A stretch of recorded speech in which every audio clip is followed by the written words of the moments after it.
হিংসাভিত্তিক কল্যাণ রাষ্ট্র গঠন, ওলামায়ে কেরামের ভাবনা, জাতি ও ইসলাম বিদ্বেষ ও সমসাময়িক সংকট উত্তরণে ওলামায়ে কেরামের করণীয় শীর্ষ আজকের সেমিনারের সম্মানিত সভাপতি শেরে তাজ ওলামায়ে কেরাম, সর্বস্তরের জনগণ ঘেরানো। আসলে বাংলাদেশ কেন স্বাধীন হয়েছিল আমরা তো অনেকেই জানি না।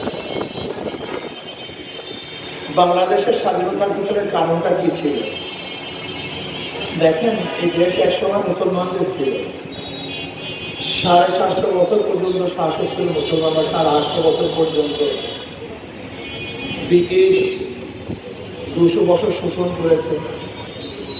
আবার মুসলমানদের আন্দোলনের কারণেই ব্রিটিশ এদেশ থেকে হটতে বাধ্য হয়েছিল। ভেবেছিলাম বৈষম্য দূর হলে মানুষ শান্তি পাবে, মুক্তি পাবে, কিন্তু সংখ্যাগরিষ্ঠ মানুষগুলি মুসলমানদের সাথে বৈষম্য করছিল। আবার আমরা চিন্তা করলাম মুসলমানদের জন্য আলাদা ভূখণ্ডের প্রয়োজন। 47 আন্দোলন করে পাকিস্তান নামে ভূখণ্ড করেছিলাম। ভেবেছিলাম শান্তি পাবো, মুক্তি পাবো, বৈষম্য দূর হবে। কিন্তু পশ্চিম পাকিস্তানের মানুষগুলি পূর্বস্থানের মানুষের সাথে বৈষম্য করছে। এর জন্য আমরা একত্র করে আবার অস্ত্র ধরেছিলাম 3টা স্লোগানের ভিত্তিতে: সাম্য, মানবিক মর্যাদা, সামাজিক ন্যায় বিচার। সাম্য, আমরা সবাই সমান। বাংলাদেশের যারা নাগরিক, অধিকার সবাই সমান থাকবে। চাকরির অধিকার, বাসস্থানের অধিকার, খাদ্যের অধিকার, শিক্ষার অধিকার, চিকিৎসার অধিকার, বস্ত্রের অধিকার সমান থাকবে। সাম্য। মানবিক মর্যাদা, আল্লাহ পাকের শ্রেষ্ঠ মাখলুক মানব, এর চেয়ে সম্মানিত কেউ নেই। এদের মর্যাদা রক্ষা করার জন্য আন্দোলন সংগ্রাম করেছিলাম। ন্যায় বিচার প্রতিষ্ঠিত করার জন্য আন্দোলন সংগ্রাম করেছিলাম। কিন্তু আমরা একটু দেখলাম 71-এর পরে 72-এর সংবিধান রচিত হয়েছিল। 72-এর সংবিধানের রচনার সেই সংবিধানের মূল ভিত্তি কি ছিল? জাতীয়তাবাদ, ধর্মনিরপেক্ষবাদ, গণতন্ত্রবাদ, সমাজতন্ত্রবাদ। আপনি জানেন ভারতের সংবিধানের মূল ভিত্তি কি? ভারতের সংবিধানের মূল ভিত্তি 4টা: জাতীয়তাবাদ, ধর্মনিরপেক্ষবাদ, সমাজতন্ত্রবাদ, গণতন্ত্রবাদ। হুবহু ভারতের সংবিধানের মূলনীতি 72 আমাদের স্বাধীন বাংলাদেশের সংবিধানের মূল নীতি করা হয়েছে। কেন আমি যদি প্রশ্ন করি 72-এর সংবিধান কি বাংলাদেশের সংবিধান না ভারতের সংবিধান? কথা বলেন। আমাদের সংবিধান না, এটা ভারতের সংবিধান। যারা 72-এর সংবিধানকে রক্ষা করার জন্য কথা বলেন, আমি বলবো তারা এই বাংলাদেশের স্বাধীন বাংলাদেশের সংবিধানকে রক্ষা করার জন্য কথা বলছেন না, বরং ভারতকে প্রতিষ্ঠিত করার জন্য কথা বলতেছেন।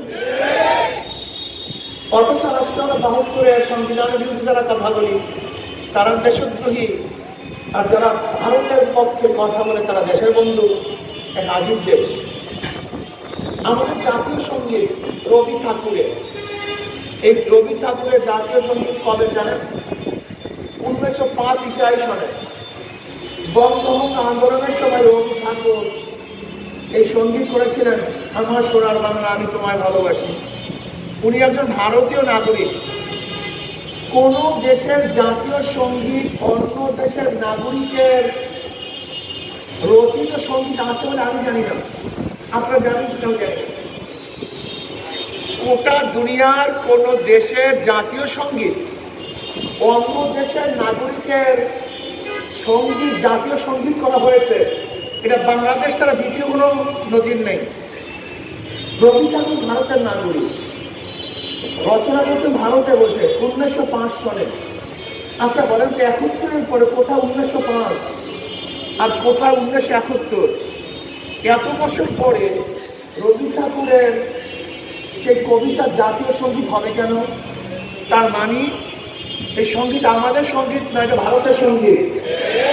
যদি আমি মোকাবেলা করি আমরা দেশপ্রিয় হয়ে যাব। জাতীয় সঙ্গীত পছন্দ করি না, একটা আজীব দেশ। দেখেন আজকে বর্তমানে প্রত্যেক স্কুলে গানের শিক্ষক নিয়োগ দিবে। আচ্ছা বলেন তো, গান বাজনা ঢোল তবলা এদের কানের সংস্কৃতি কথা বলেন হিন্দুদের, তাদের পূজা আশ্রয় সব জায়গায় গান বাজনা ছিল, এটা হিন্দুদের সংস্কৃতি। এখন যদি আমি বলি হিন্দুর সংস্কৃতি বাস্তবায়নের করার চেষ্টা করতেছ, আমি দেশদ্রোহী, আমি দেশের বিরোধী। তোমরা বাস্তবায়ন করবে হিন্দুদের সংস্কৃতি, আর আমরা কথা বললেই আমরা দেশদ্রোহী হয়ে যাব। আচ্ছা বলেন তো, পয়লা বৈশাখে যে সংস্কৃতি চালু হয়েছে, দেখবেন গেঞ্জির উপরে ছবি, পেঁচার ছবি, দেখেন নাই, ঢোল তবলা হারমোনি একতারা। আচ্ছা বলেন তো, সুসংবাদ নিয়ে আসা পেঁচা এটা হিন্দুদের মতবাদ, এটা আমাদের মতবাদ না। তুমি পয়লা বৈশাখে সুসংবাদ নিয়ে আসবা, বার্তা তখন পেঁচা, আর এইটা আমাকে মানতে হবে। আমি মুসলমান হিসাবে এখন হিন্দুদের সংস্কৃতি মুসলমানের সংস্কৃতি না, তুমি চাপিয়ে দেবে হিন্দুদের সংস্কৃতি। আর যদি আমরা কথা বলি, তুমি বলো বাঙালি বিরোধী। এক আজীব দেশ, ইনসাফ ভিত্তিক দেশ কায়েম করার জন্য প্রয়োজন ওলামায়ে কেরাম। কিন্তু আফসোস ও দুঃখ, যারা ইনসাফ ভিত্তিক রাষ্ট্র গঠন করতে পারে, সৃষ্টি করতে পারে, তারা এই কাজ করতে চায় না, এই কাজকে পছন্দ করে না, এই কাজের থেকে অনেক দূরে, এমনকি আমি বুজুর্গিও মনে করে না। অথচ তামাম নবীদের মধ্যে শ্রেষ্ঠ নবী আমার নবী জনাব মুহাম্মদ রাসূলুল্লাহ সাল্লাল্লাহু আলাইহি ওয়াসাল্লাম, সমস্ত নবীদের পরে খোলাফায়ে রাশিদিন সর্বশ্রেষ্ঠ। এই পাঁচজন ব্যক্তি সর্বশ্রেষ্ঠ, 500 জন রাষ্ট্রপ্রধান। এই 500 জন রাষ্ট্রপ্রধান। অথচ আমাদের দেশে ওলামায়ে কেরাম রাষ্ট্র সম্পর্কে আলোচনা করতেই চায় না, করাকে পছন্দ করে না। সত্যি তাই, ওলামায়ে কেরাম কত বিমুখ অবস্থা আছে চিন্তা করতে পারে।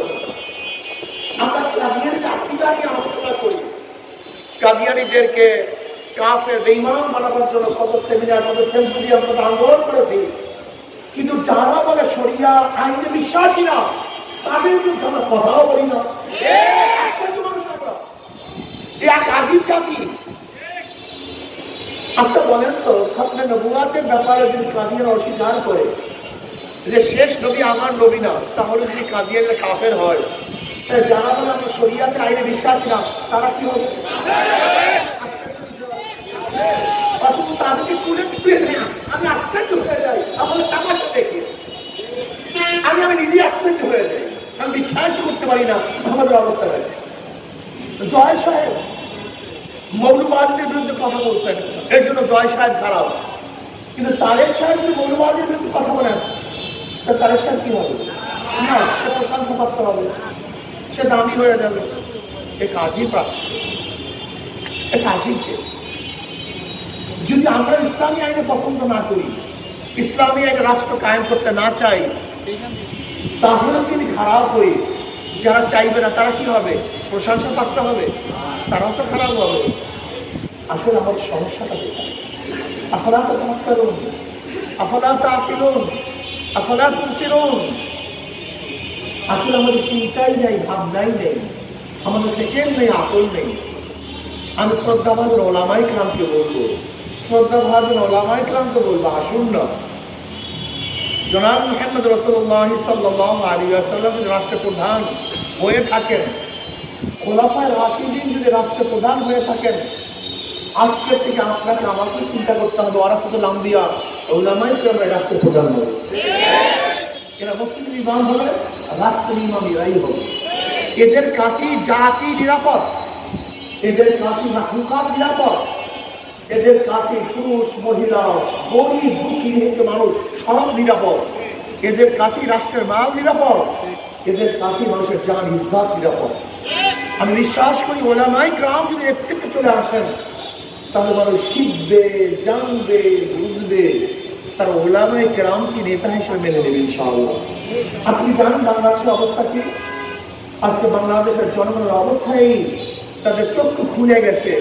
কোন অবস্থারই চাঁদাবাজ, গুন্ডা, বদমাশ, ধর্ষণ থেকে বাংলাদেশের মানুষ আর ভোট দিবে না।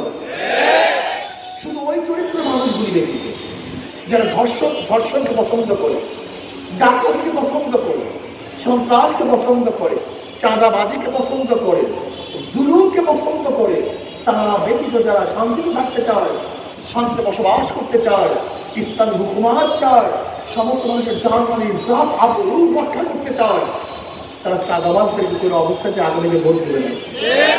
বিশ্বাস করুন আপনারা, আপনারা চিন্তা করতে পারবেন না মানুষ কত পরিবর্তন হয়ে গেছে। আসলে ওলামায়ে কেরাম সাধনার সারা ইসলাম হুকুমাত হয়। নবী আলাইহিস সালাতু ওয়াস সালাম ইসলাম হুকুমাতের জন্য সাধনা করেছেন, সাহাবায়ে কেরাম রক্ত দিয়েছেন, আমাদের আকাবেররা রক্ত দিয়েছেন, জীবন দিয়েছেন।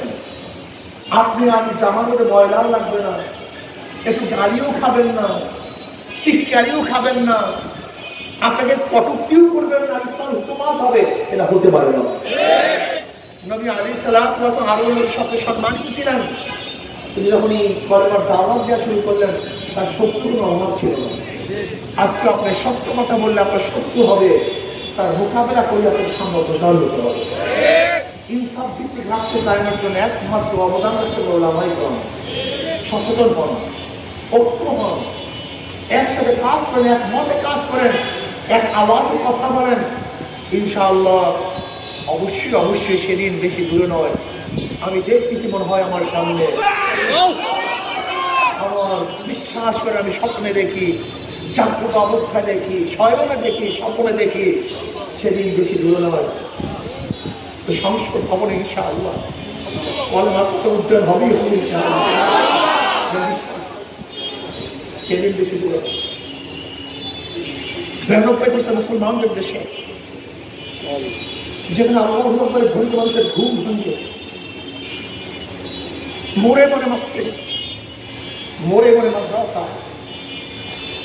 লক্ষ লক্ষ ওলামায়ে কেরাম, লক্ষ লক্ষ ইমাম, লক্ষ লক্ষ মুয়াজ্জিন। আজকে কওমি মাদ্রাসাগুলির কোনো বাজেট নেই, নির্দিষ্ট কোনো সংস্থা নেই। এই বাংলাদেশের জনগণ হাজারো নিজের মাথার ঘাম পায়ে ফেলানো টাকা দিয়ে যে প্রতিষ্ঠানগুলি চালাইতেছে, যে মসজিদগুলি এত সুন্দর করতেছে, সেই দেশের মানুষের সর্বোপরি ঈমান আছে, ওরা ইসলামকে পছন্দ করে, কিন্তু আমি ইসলামকে উপস্থাপন করতে পারি নাই, ইসলামের বাস্তবতা দেখাতে পারি নাই।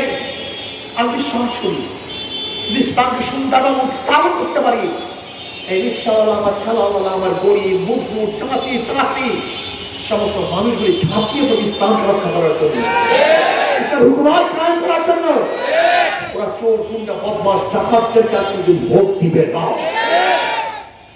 বিবাহের প্রস্তাব দিয়েছে, বাবা রাজি হয় নাই, মেয়ের সামনে বাবাকে হত্যা করা হবে। চাঁদা দাবি করেছে, দেওয়া হয়নি, স্বামীকে বেঁধে রেখে সবাই সামনে স্ত্রীকে ধর্ষণ করা হয়েছে। চাঁদা না দেওয়ার কারণে মাথা ফেটকি দেওয়া হয়েছে। আপনি দেখেছেন রাষ্ট্রপতিকে সংবাদ পরিবেশন করার জন্য সাংবাদিককে পিটিয়ে হসপিটালে ভর্তি করা হয়েছে এই গত বছর। এদেরকে মানুষ আর ফিরে দেওয়া, মানুষ বুঝে ফেলছে এরা কি চায়।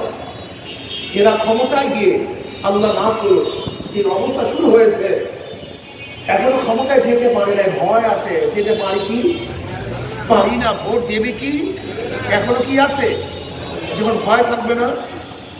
লিখে রাখেন, আল্লাহ না করে চাঁদাবাজ, জালেমরা যদি ক্ষমতায় যায়, তাহলে এই দেশটাকে নরকে পরিণত করবে। নরকে হাঁটতে পারবেন না, চলতে পারবেন না।